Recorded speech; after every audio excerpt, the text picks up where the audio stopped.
Avec Nicolas Dando, donc Nicolas, après un match compliqué, après un bloc compliqué et 3 défaites consécutives, quel a été votre discours pour remotiver les joueurs lundi? Le discours était déjà à la sortie du match de Dax. J'étais à la mi-temps. Déjà à la mi-temps, j'avais été assez dur. J'avais claqué la porte aussi. J'étais sorti du vestiaire un peu mécontent du comportement, de l'attitude qu'on pouvait avoir, des fautes bêtes, des fautes bêtes qu'on a pu produire ce soir-là. Et puis à la fin du match, où j'avais quasiment pas parlé, j'avais donné que deux trois termes et que j'avais essayé d'être très très dur, très choquant pour commencer à préparer la suite. Et puis les joueurs la semaine dernière ont travaillé. On n'a pas eu de semaine de relâche, donc on a été dans une semaine où on a tapé dans les réserves, on est allé chercher au fond d'eux, quoi. Et cette semaine a été un peu dans cette optique aussi. On a changé un peu notre façon d'entraîner, notre façon euh, de faire pour remobiliser tout le monde. Donc demain, c'est le derby audois. On connaît la saveur particulière de ces matchs. Comment ne pas tomber dans une pression négative?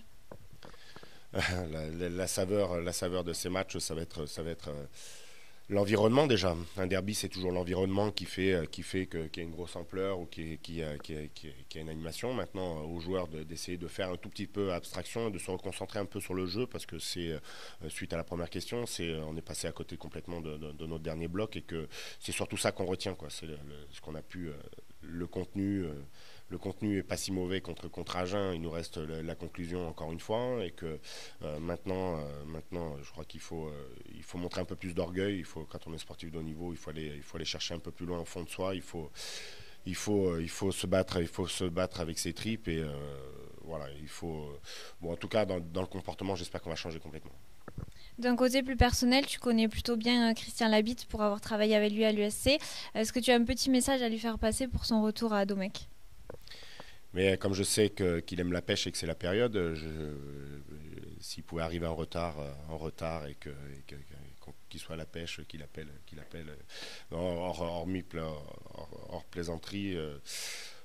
On souhaite pas le pire, on souhaite pas le pire. Enfin, je souhaite pas le pire à Narbonne. J'espère surtout pour eux et pour lui parce que ce club le mérite pour y être passé. Et puis on souhaite jamais le mal à qui que ce soit. J'espère qu'ils vont sauver le club, et puis même pour Carcassonne, on a besoin d'avoir des derbies, on a besoin d'avoir ce derby parce que vraiment la saveur, préparer une semaine comme on l'a préparé cette semaine et que d'avoir la saveur d'un derby, je crois que ça fédère toute une ville, ça fédère deux villes, ça fédère deux clubs et que il est important d'avoir ce genre de match encore en Pro D2. Donc je souhaite de réussir. Alors un peu plus tard que demain soir, parce que nous aussi on a envie de gagner comme eux et que voilà, que le meilleur gagne demain soir. Voilà.